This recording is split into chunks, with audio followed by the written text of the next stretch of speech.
పుస్తకాలు చదవడం మనకు అలవాటే. కొన్ని పుస్తకాలు మనలో ధైర్యాన్ని కలిగిస్తాయి, మరికొన్ని మనకు హాస్యాన్ని కలిగిస్తాయి, మరికొన్ని పుస్తకాలు భయాన్ని కూడా కలిగిస్తాయి. మీరు ఒక లైబ్రరీకి వెళ్ళి చూస్తే అక్కడ ఉన్న పుస్తకాలలో ఒక్కొక్కటి ఒక్కొక్క విధమైన స్పందన కలిగిస్తుంది. అలాంటి పుస్తకాలన్నీ ఒక ఎత్తు అయితే డిక్షనరీ మాత్రం ఒక ఎత్తు. లైబ్రరీలో ఏ పుస్తకం తీసి చూసినా దానిలో ఉన్న పదాలన్నీ ఆ డిక్షనరీలో ఉంటాయి.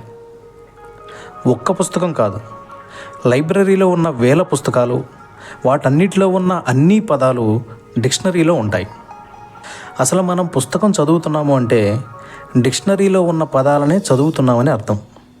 వాటిని ఒకలా అమరిస్తే అది హాస్యకథగా మారి మనల్ని నవ్వించవచ్చు.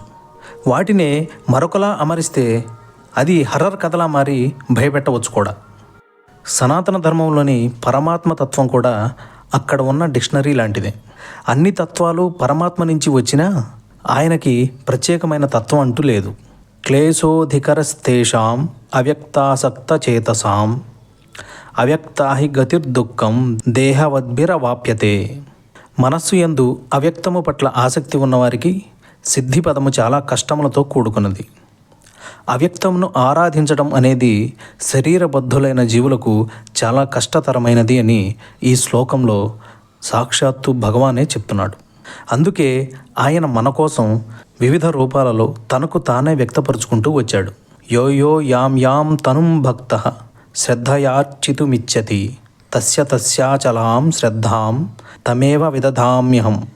భక్తుడు విశ్వాసంతో ఏ ఏ దేవతా స్వరూపాన్ని ఆరాధించాలని కోరుకుంటాడో ఆ భక్తుడికి ఆయా స్వరూపం మీదనే శ్రద్ధ నిలబడేటట్లు చేస్తాను. సతయా శ్రద్ధయా యుక్తః తస్యారాధన మీహతే లభతే చ తతః కామాన్మయైవ వహితాన్హితాన్. శ్రద్ధా విశ్వాసము కలిగి ఉన్న ఆ భక్తుడు ఆ దేవతనే ఆరాధించును మరియు కోరుకున్న సామాగ్రిని పొందును. కానీ నిజానికి ఆ ప్రయోజనాలన్నీ సమకూర్చి పెట్టేది నేనే అని సాక్షాత్తు పరమాత్మే భగవద్గీతలోని ఈ శ్లోకం ద్వారా చెప్పారు.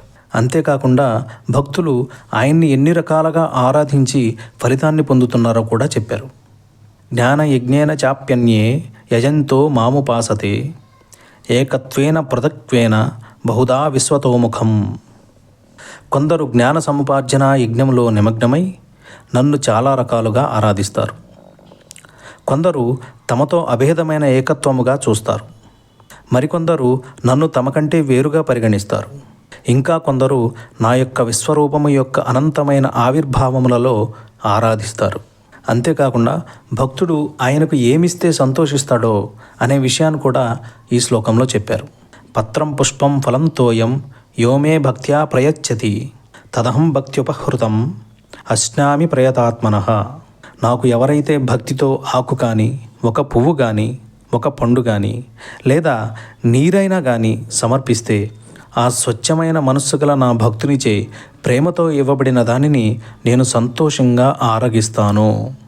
స్వచ్ఛమైన హృదయంతో ఆకు ఇచ్చినా నీరు పోసినా సంతోషంగా స్వీకరిస్తాను అని పరమాత్మ ఇక్కడ చెప్తున్నారు. సామాన్యులకు అర్థం కాని నిర్గుణ పరమాత్మ తత్వం నుండి మన కోసం సగుణ రూపాలుగా మన ముందు వ్యక్తమై నేను ఆయనలో ఏకమై ఉన్నాము అనే భావనతో కానీ, ఆయన నేను వేరు వేరు అనే భావనతో కానీ, సృష్టిలోని అణువణువులోనూ ఆయన దర్శిస్తూ కానీ ఇలా ఎన్ని రకాలుగా ఆరాధించినా, స్వచ్ఛమైన భక్తితో ఆయనకు నీరు సమర్పించినా, ఆకు సమర్పించినా మిక్కిలి సంతోషంతో స్వీకరించి వారి జీవితాలను ఉద్ధరిస్తాను అని చెప్పినటువంటి పరమాత్మ యొక్క ఈ మాటలు విన్నాక ప్రేమ అనే పదానికి అర్థమేంటో మనకు తెలిసిపోతుంది. ఒక్క పరమాత్మ అయితే మీకు ఇంతమంది దేవతలు ఎందుకు అంటే ఆయనకి భక్తుల మీద ఉన్న హద్దుల్లేని ప్రేమ. అందుకే ఇది ఇవాళ వీడియో. మీకు నచ్చినట్లయితే సబ్స్క్రైబ్ చేయండి, కామెంట్ చేయండి. జై శ్యామ, జై మా కాళీ.